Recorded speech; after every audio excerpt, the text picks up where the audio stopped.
আসসালামু আলাইকুম। একদিন পূর্বে মির্জা ফখরুল ইসলাম আলমগীর একটা বক্তব্য দিয়েছেন। ওই সমাবেশটা ছিল সম্ভবত হিন্দুদের নিয়ে। হিন্দুদের লক্ষ্য করেই তিনি এই বক্তব্যটা দিয়েছেন। সেখানে তিনি বলেছেন, আপনাদের জন্য যদি প্রথম শহীদ হতে হয়, আমিই হব। অর্থাৎ তিনি কমিটমেন্ট দিচ্ছেন, হিন্দুদের রক্ষা করার জন্য যদি জীবন দিতে হয়, তবে তিনি জীবন দিবেন।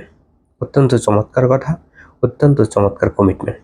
বাংলাদেশে হিন্দুরা সংখ্যালঘু, তাই তাদের নিরাপত্তা ঝুঁকি আছে। এই ধরনের কমিটমেন্ট, এই ধরনের বক্তব্য তাদের সাহস বাড়াবে, এই বিষয়ে কোনো সন্দেহ নেই। খুবই ভালো। কিন্তু তার এই কমিটমেন্ট বা বক্তব্য কি শুধুমাত্র কথার কথা, নাকি তিনি আসলে কিছু করবেন?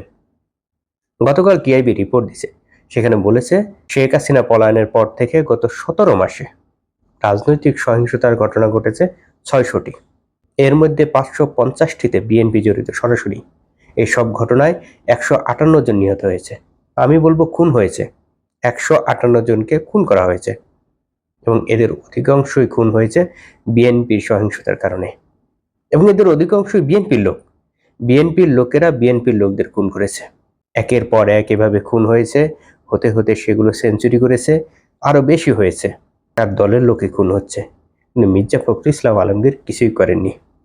তিনি এগুলো বন্ধ করার জন্য কোনো পদক্ষেপ নেননি। তিনি হিন্দুদের রক্ষা করার জন্য কমিটমেন্ট দিচ্ছেন, হিন্দুদের রক্ষা করার জন্য জীবন দিবেন বলতেছেন, কিন্তু নিজের দল খুন হয়ে যাচ্ছে একের পর এক শতাধিক, তিনি কোনো পদক্ষেপ নেননি, কোনো চেষ্টাই করেননি।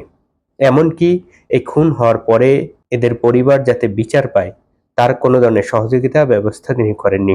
তিনি বিএনপির দ্বিতীয় প্রধান। তারেক রহমান দেশে ফেরার পূর্বে দেশের ভিতরে সর্বোচ্চ নেতা ছিলেন তিনি, কিন্তু তিনি কিছু করেননি। নিজের দলের মানুষকে রক্ষা করার জন্য তিনি কিছুই করেননি।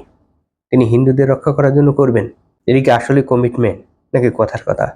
এই কথার কোনো বিশ্বাসযোগ্যতা নেই, এগুলো জাস্ট বোগাস।